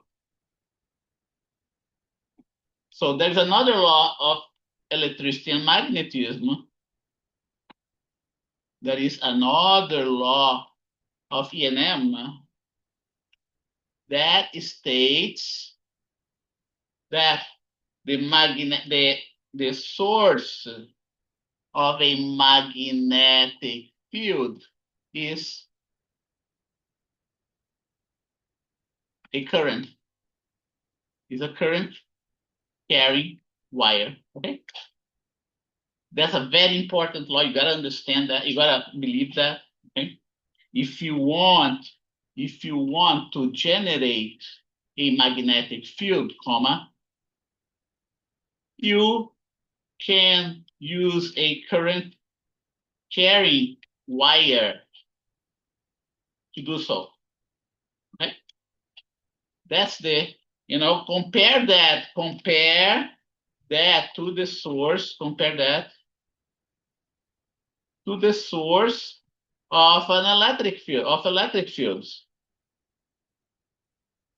The source of an electric field are electric charges, right? Either positive or negative.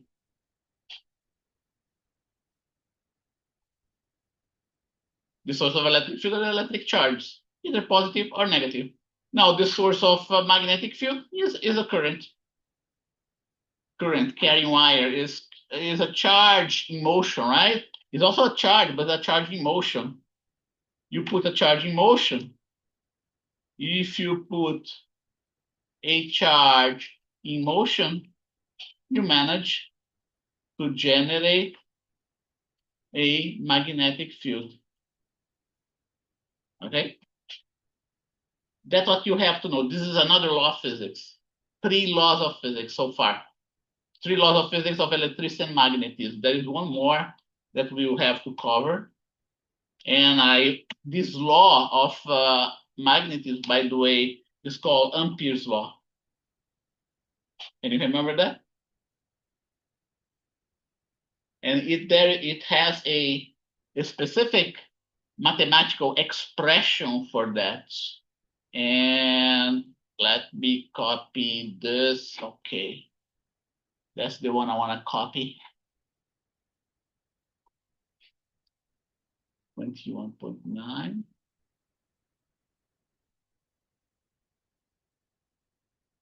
Right here.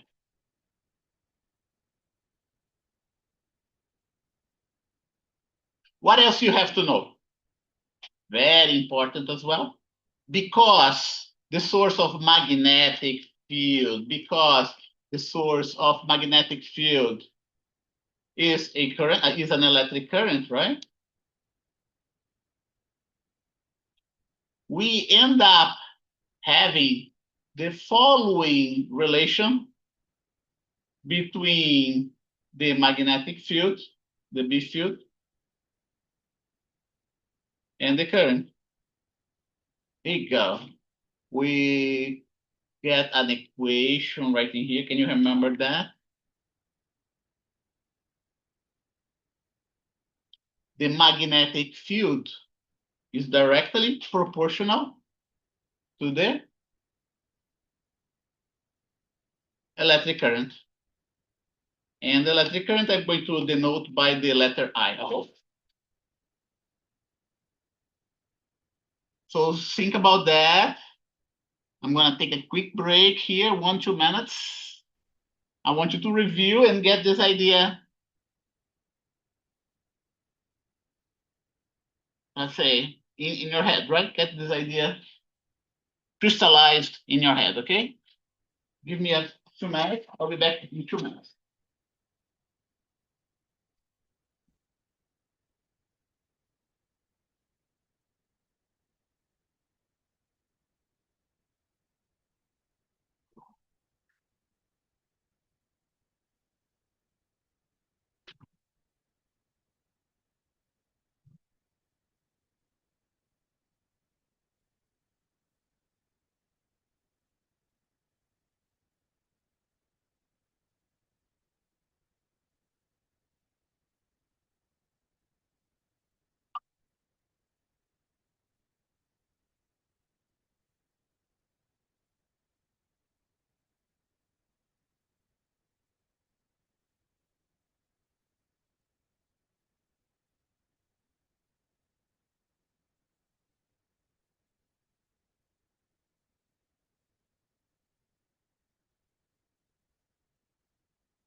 So here you go. So that's what you have to remember. The magnetic field is proportional to the current, and we can prove that. Let's see, we have to.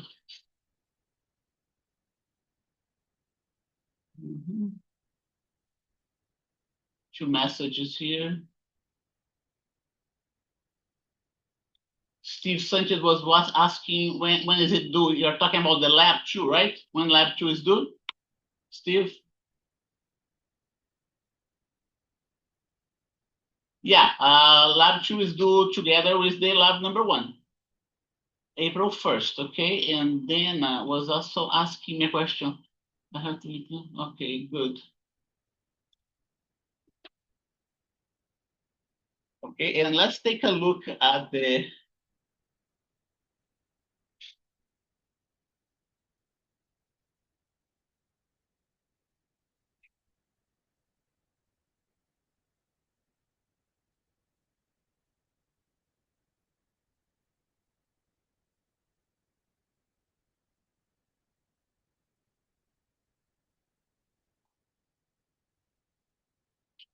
now what else you have to worry? You have to worry about the direction of the magnetic field, okay?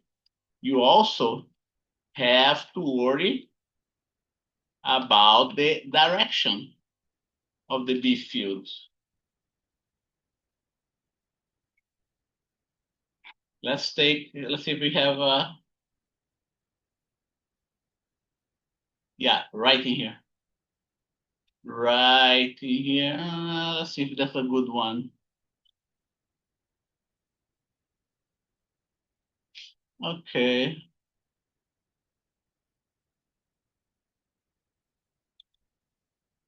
Yeah, okay. So we also, here you go. Here is the case of a very, very long wire. Okay, this wire is pointing towards you, and the current is pointing towards you. Okay. And what else you have to know is that the direction of the B field, we say that the B field circulates around a current carrying wire, okay? And the according to the right hand rule. Let's see how the book. Let's see if the book has that here to a nice illustration, right? Let's take a look at an illustration of the book. Let's see, force, physics, spring. That's the one we want. Okay. And I don't want this one.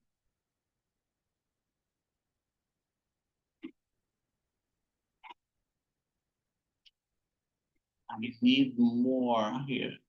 The dashboard. No, it's not dashboard, something else.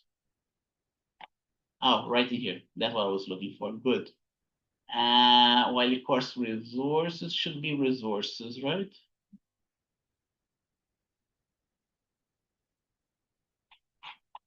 Launch.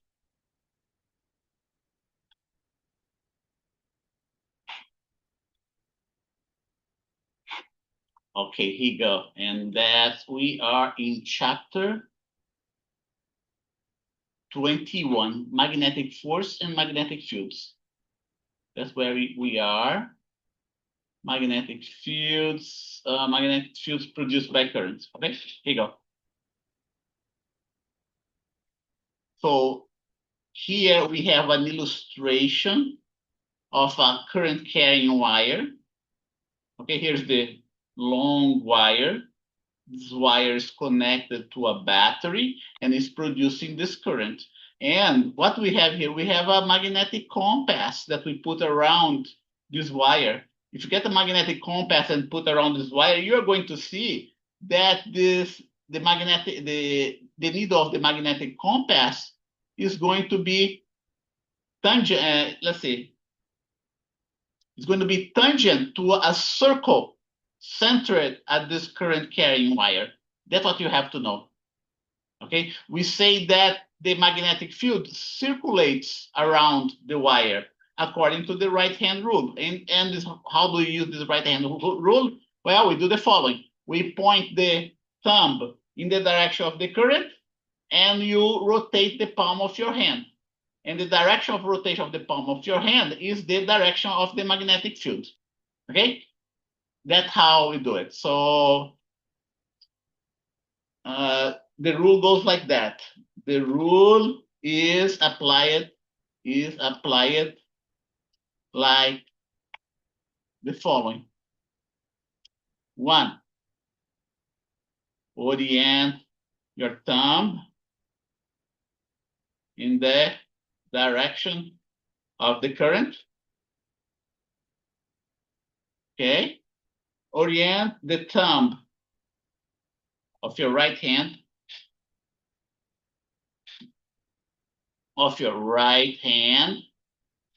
along the direction of the current flow, right? Of the current flow. 2,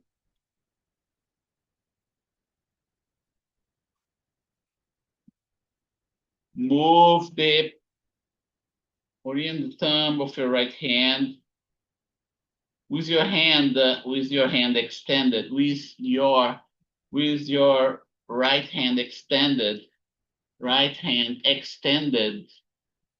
orient the thumb of your right hand, orient your thumb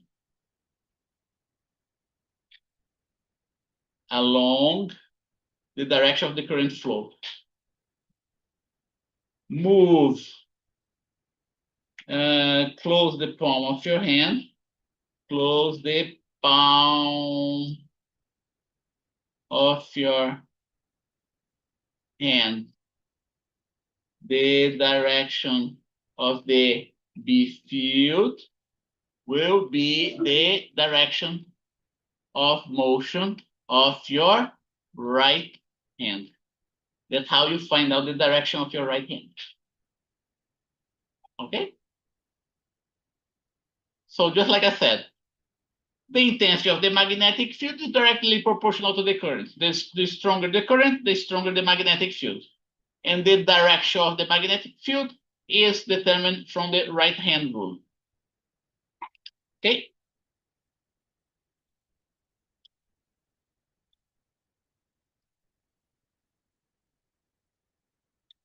Recall that not only the magnetic field is directly proportional to the current, but recall that the electric field is directly proportional to the electric charge, right? Remember the Coulomb's law for a point charge? The electric field ends up being directly proportional to the electric charge. So both fields are directly proportional to their respective sources. In other words, okay? In other words, both fields are directly proportional to their respective sources. Okay? And the same applies to the gravitational field too, right? The gravitational field, you know, the gravitational field G, which is the acceleration of gravity, the gravitational field G, which is the acceleration of gravity, is directly proportional to the mass of the planet, right? Still, we have here a very nice way of explaining what is the relationship between a given field, doesn't matter what field it is, and their source. A given field is always proportional to the source of the field. The source of a magnetic field is the current. Consequently, the magnetic field is proportional to the current. The source of an electric field is electric charge. Consequently, the electric field is directly proportional to the charge. And the source of a gravitational field is the mass, it's a planetary mass. Consequently, the gravitational field is going to be directly proportional to the mass. Okay?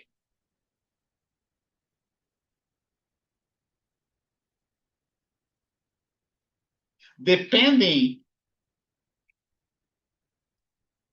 on the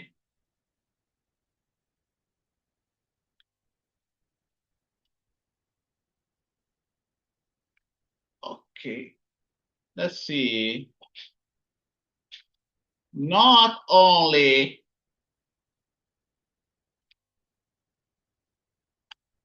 this relationship holds for the source, but also we say that the field is inversely proportional to the distance from the source, right? The further away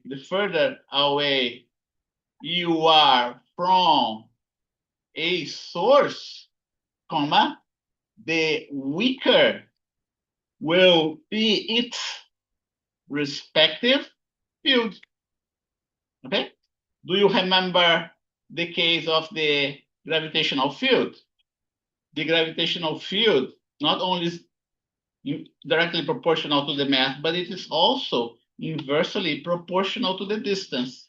The further away we are from the source of the gravitational field, the weaker the gravitational field becomes. Okay? More specifically, we say that is a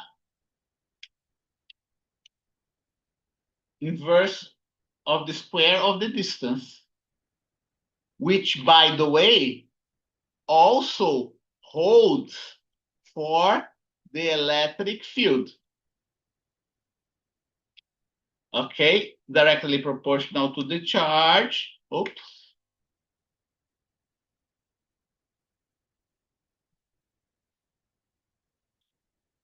Inversely proportional to the square of the distance. So actually, we should, yeah, let's keep this way. It's better if you believe it's inversely proportional to the distance, okay? Let's put inversely proportional to the distance to make it more generic, because there are cases in which the field doesn't change with the square of the distance, okay? And the same thing applies to the magnetic field. The further away you are from your current carrying wire, the weaker the magnetic field becomes, okay? Those are ideas that help a lot to understand how the magnetic field behaves, okay? Now I can go into the details. Here is just a generic behavior of the magnetic field, of the fields in general, okay? Now we're going to start looking at some specific geometrical configurations of the current distribution. We have 6 more minutes to go, so we still can do it. For a very long current carrying wire, the magnetic field, we can calculate that, is going to be given by the following relation, okay? C, directly proportional to the current, inversely proportional to the distance. And then we have a proportionality constant here. Current carrying wire, the further we are, the weaker the magnetic field becomes. And, that's how we would illustrate that in terms of vectors, okay? Here's my current carrying wire coming out of the plane of my computer, of my screen, and the magnetic field circulates around the source of the magnetic field. As you move away from the source of the magnetic field, what happens to the magnitude of the magnetic field? It decreases. See that? The arrow here is shorter than the arrow here. Similarly, the arrow here is longer than this other arrow that's further away. Okay? And there is more. Because this current has a magnetic field associated with it. And you know what? I'm going to put the different colors here so I can distinguish between the two different current carrying wires. So you can distinguish between the different magnetic fields. Okay, so let's see which color I'm going to put it.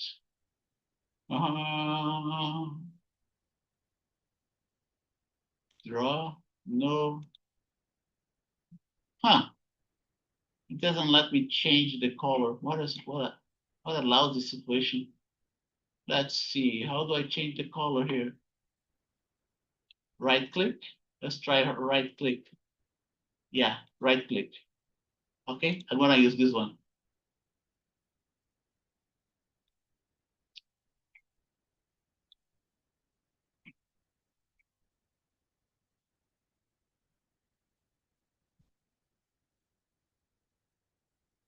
This one right here. And now, yeah, I can get it.